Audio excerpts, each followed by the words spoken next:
कहीं न कहीं रामचरितमानस के विषय में जिस प्रकार की अनर्गल बयानबाजी करते हैं, ये कहीं न कहीं पूरे समाज को सोचने की आवश्यकता है। मैं कृष्ण भगवान श्री कृष्ण को मानता हूँ, मैं राम को नहीं मानता।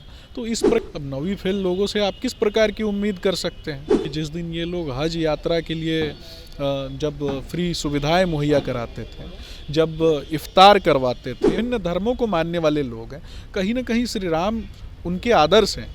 नमस्कार दोस्तों, आप देख रहे हैं DTW 24 न्यूज़ और मैं हूं आपके साथ दिव्या पांडे। देखिए हमारे साथ अभी मौजूद हैं बीजेपी के प्रवक्ता सुमित शशांक जी। देखिए आप ये बताइए कि राम मंदिर का 22 जनवरी को प्राण प्रतिष्ठा होने वाला है, इस विषय पर आप क्या कुछ कहने वाले हैं? बहुत जल्द नज़दीक भी आ गया है। देखिए, सबसे पहले तो मर्यादा पुरुषोत्तम श्री रामचंद्र जी के विषय में एक बात मैं कहना चाहूँगा कि वह तो स्वयं भगवान था, पर कहाँ उसमें मान था। किरदार भी ऐसा चुना जिसमें निहित बलिदान था। मर्यादा के प्राण थे, रघुवंश के अभिमान थे। बोलो कहाँ तक टिक सकोगे यदि राम सा संघर्ष हो।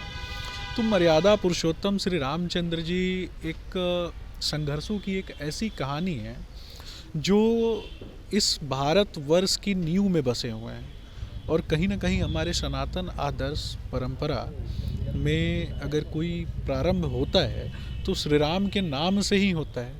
कुछ लोग यहाँ श्री राम को और भगवान श्री कृष्ण को अलग करके बात करते हैं। बहुत सारे टिक्का टिप्पणी भी कर रहे हैं। जैसे कि आपको बता दें कि परसों का बात करें, फतेह बहादुर जो है आरजेडी के विधायक मंत्री बहुत टिक्का टिप्पणी किए हैं राम जी को लेके।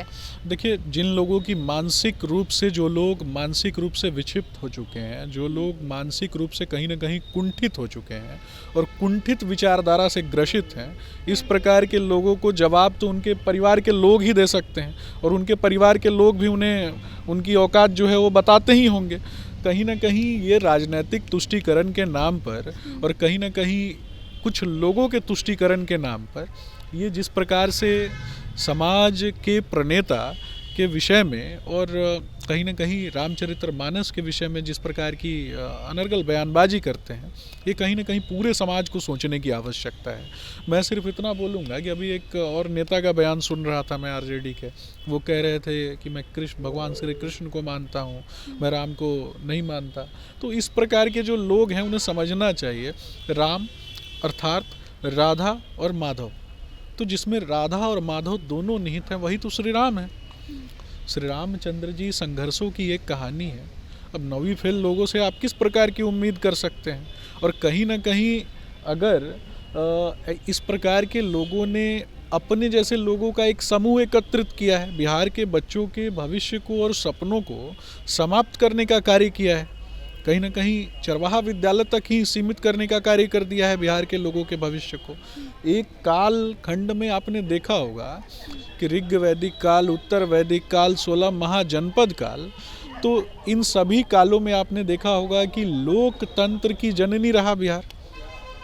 नालंदा विश्वविद्यालय, विक्रमशिला विश्वविद्यालय, जहाँ संपूर्ण विश्व से एक से बढ़कर एक गुरुजन शिष्यजन आया करते थे सीखने के लिए, बिहार की पवित्र धरती पर आते थे सीखने के लिए।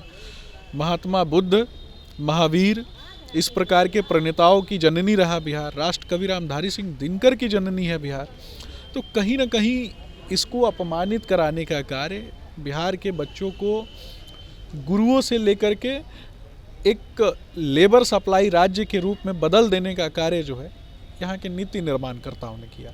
अच्छा, जो ये भी बताइए कि जहाँ तक अब ये बताइए कि बहुत लोग बोल रहे हैं कि जैसे भारतीय जनता पार्टी अयोध्या के ले जाने के लिए ट्रेन फ्री करवाए हैं, टिकट फ्री करवाए हैं, और लेकिन वहीं पे आजकल के युवा और बहुत सारे ऐसे नौजवान भी जो हैं, तो वो बोल रहे हैं कि आज अयोध्या जाने के लिए मोदी जी ट्रेन फ्री करवा दिए हैं और वही एग्ज़ाम होता है बच्चों का, तो क्यों नहीं उस टाइम टिकट फ्री करा देते, ट्रेन क्यों नहीं फ्री करा देते?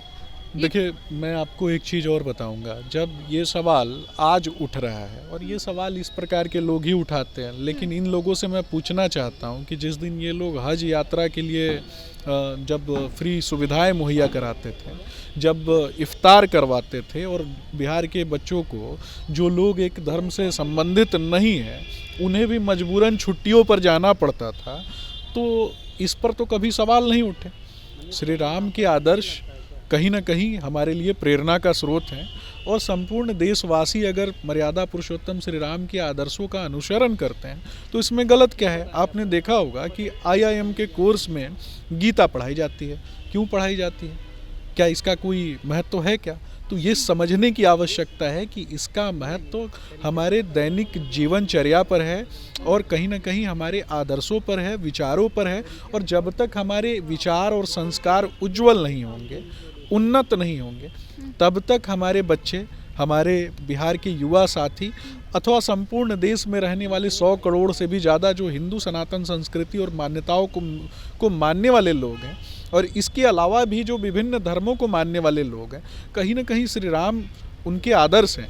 और अगर हम अपने आदर्श के विषय में जानकारी एकत्रित करना चाहते हैं, जानकारी बढ़ावा देना चाहते हैं, लोगों को समझाना चाहते हैं, अगर ये भारतीय जनता पार्टी प्रयास कर रही है तो उसमें गलत क्या है? तो अच्छा, एक और भी सवाल उठ रहा है कि क्या नरेंद्र मोदी वहाँ अपनी पत्नियों के साथ जाएंगे? ये भी ऐसा सवाल उठ रहा है। ये तो लक्ष्मी पूजा या फिर सरस्वती पूजा तो नहीं है कि अकेले जाके पूजा कर लेंगे, प्राण प्रतिष्ठा कर लेंगे। ये बहुत बड़ा है, राम मंदिर का प्राण प्रतिष्ठा होने वाला अयोध्या में। तो क्या यहाँ पे ये भी नरेंद्र मोदी पे सवाल उठा रहे हैं? देखिए, व्यक्तिगत प्रश्नों की कभी भी एक मर्यादा होती है। व्यक्तिगत प्रश्न की एक मर्यादा होती है, उस मर्यादा में सीमित होकर बात करना जो है वो उचित होता है। देश के यशस्वी प्रधानमंत्री हैं आदरणीय नरेंद्र मोदी जी। कहीं ना कहीं इस देश की एक बहुत बड़ी आबादी ने उन पर भरोसा जताया है। देश की माताओं ने, बहनों ने उनमें विश्वास जताया है। तो उस विश्वास को तोड़ने के लिए जानबूझकर विपक्षी जो हैं वो अनर्गल प्रचार प्रसार करते हैं, और इनका काम ही है इस प्रकार का दुष्प्रचार करना, इस प्रकार के लोगों का जिनके अपने, कहावत है ना, अपने दीपक समा चिराग में आग नहीं पर जलते हैं, अंधियारे की बाती सूरज से सुलगाने चलते हैं। तो ये हमेशा बात जो है हमेशा सूर्य की करते हैं, परंतु इनके घर में क्या चल रहा है इनको बहुत अच्छे से पता है। और मैं मर्यादा में रहते हुए चीज़ों को, मुझे लगता है कि किसी और के ऊपर भी आक्षेप करने की आवश्यकता नहीं है। जो लोग इस प्रकार की बातें करते हैं वो पहले अपना घर देख लें। तो आप लोग सुने सुमित शशांक जी कहा कि अगर राम मंदिर को लेके अगर कोई टीका टिप्पणी कर रहे हैं, कोई नेता हो या जो भी कर रहे हैं, तो ये गलत बात है। टीका टिप्पणी ना ही करे तो ज़्यादा बेहतर होगा, क्योंकि राम मंदिर अगर बन रहा है तो सिर्फ भारतीय जनता पार्टी को उससे लाभ नहीं होगा, पूरे देश में, पूरे बिहार के लोगों का लाभ होगा। आप लोग क्या राम मंदिर के लिए विचार रखते हैं? हमारे कॉमेंट बॉक्स में जरूर बताइएगा। तब तक देखते रहिए DTW 24 न्यूज़। धन्यवाद।